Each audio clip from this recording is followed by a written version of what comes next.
السلام علیکم۔ تذکرہ دین چینل میں ہم آپ کو خوش آمدید کہتے ہیں۔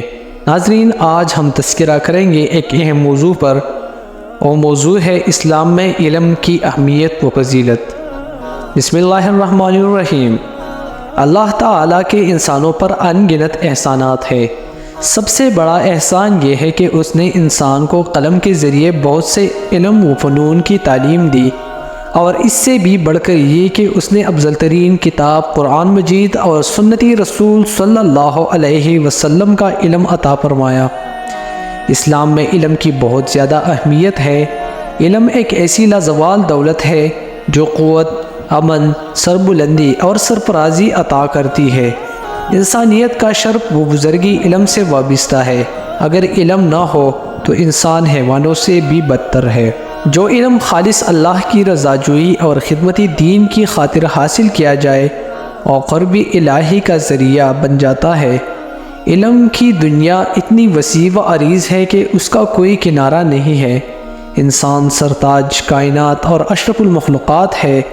دیگر مخلوق سے انسان کی فضیلت کی وجہ یہ ہے کہ اللہ نے انسان کو عقل سے نواز کر سب سے زیادہ علم عطا فرمایا۔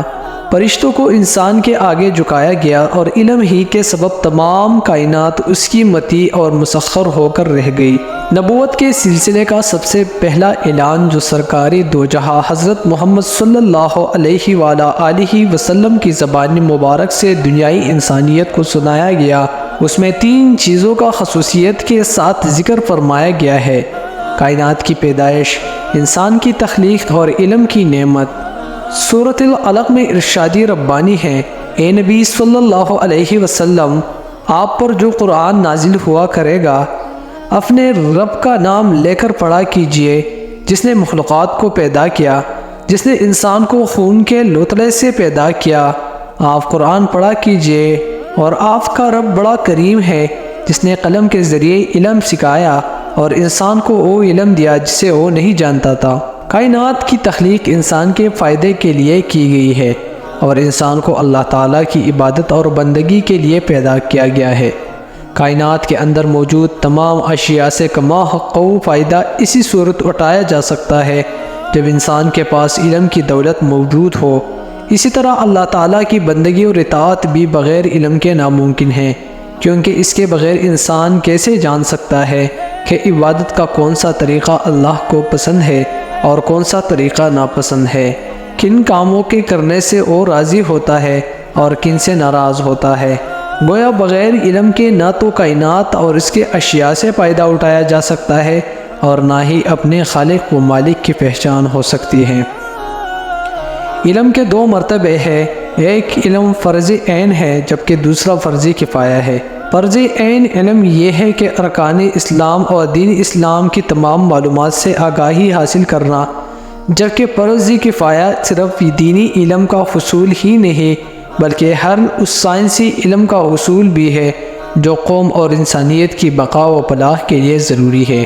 نبی اکرم صلی اللہ علیہ وآلہ وسلم نے علم و حکمت سیکھنے اور سکھانے کی بہت تلقین فرمائی ہے، اسی لیے مسجد نبوی میں مجالس کا مرکز ہوتی تھی۔ حضور اکرم صلی اللہ علیہ وسلم نے خود اپنے لیے یوں دعا فرمائی: ربی زدنی علما، اے رب مجھے اور زیادہ علم دے۔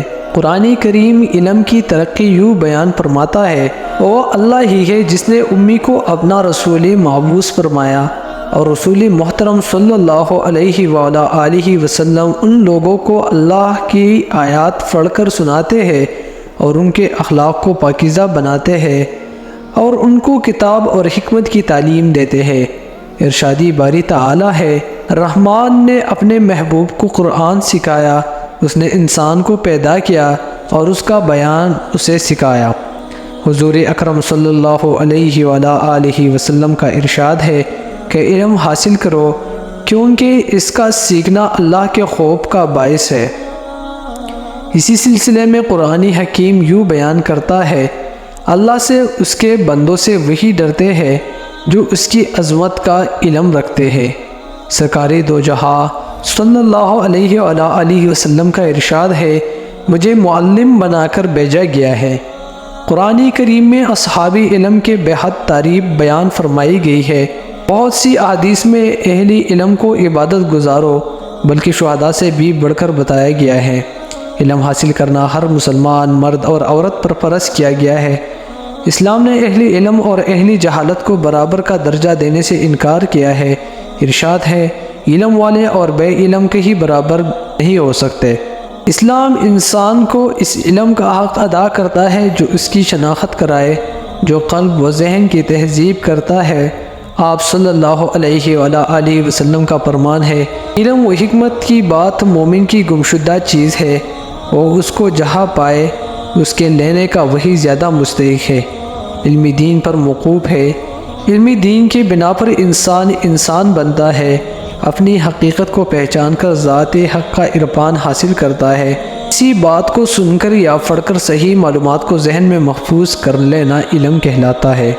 اصحاب صفہ میں وہ صحابہ کرام رضی اللہ عنہم شامل تھے جو دن رات تحصیلی علم میں گزار دیتے تھے۔ انہوں نے قرآن و حدیث کی تعلیمات کو تمام دنیا میں پھیلایا۔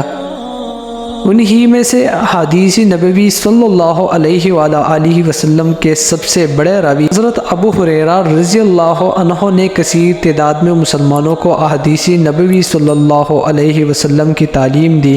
غزوہ بدر کے قیدیوں میں سے جو قیدی ہدیہ ادا نہ کر سکے تھے، اس کو شرط پر رہا کیا گیا کہ وہ مدینہ منورہ میں رہ کر لوگوں کو لکھنا پڑھنا سکھا دے۔ حدیث میں ہے، جس نے حصولی علم کے لیے کوئی راستہ طے کیا، اللہ نے اس کے لیے جنت کی راہ آسان فرما دی۔ فرشتے علم کے طالب کی رضا و خوشنودی کی خاطر اس کے نیچے فر بچھاتے ہیں۔ جس کے پاؤں طلب علم میں غبار آلود ہوئے، اللہ نے اس کا جسم دوزخ پر حرام کر دیا۔ فرشتے اس کے لیے دعا کرتے ہیں، اور اگر وہ طلب علم میں فوت ہو جائے تو شہید ہوگا۔ ایک اور روایت ہے، جو شخص گھر سے طلب علم کے لیے نکلا تو جب تک گھر واپس نہ آ جائے اللہ کی راہ میں ہے۔ حضرت علی رضی اللہ عنہ کا قول ہے، علم دولت سے بہتر ہے، کیونکہ علم پاسبانی کرتا ہے، جبکہ دولت کی پاسبانی تمہیں کرنی پڑتی ہے۔ علم حکمرانوں پر بھی حکم چلاتا ہے، اور اس سے دولت پر حکمرانی بھی کی جاتی ہے۔ علم خرچ کرنے سے بڑھتا ہے، جبکہ دولت خرچ کرنے سے کم ہوتی ہے۔ اسلام اس بات کی اجازت ہرگز نہیں دیتا کہ علم کا دائرہ کسی خاص علم کے ساتھ محدود کر دیا جائے، بلکہ اسلامی تاریخ سے یہ بات ثابت ہوتی ہے کہ مسلمانوں کے بغداد، قرطبہ اور سمرقند کے تاریخی ادوار میں علم اور تعلیم کی جو وسعت دکھائی دیتی ہے، اس کا کھلا ثبوت ہے کہ اسلام نے حصولی علم اور اشاعتی تعلیم کو کس درجہ اہم تسلیم کیا ہے۔ ناظرین، یہ علم کی اہمیت اور فضیلت تھی۔ اگر آپ لوگوں کو یہ ویڈیو پسند آئی ہے تو اس چینل کو سبسکرائب کریں، بیل آئیکن کو ضرور دبائیں تاکہ آنے والی تمام ویڈیوز کی اپڈیٹس آپ کو ملتی رہے۔ تو ملتے ہیں اگلی ویڈیو میں، تب تک کے لیے اللہ نگہبان۔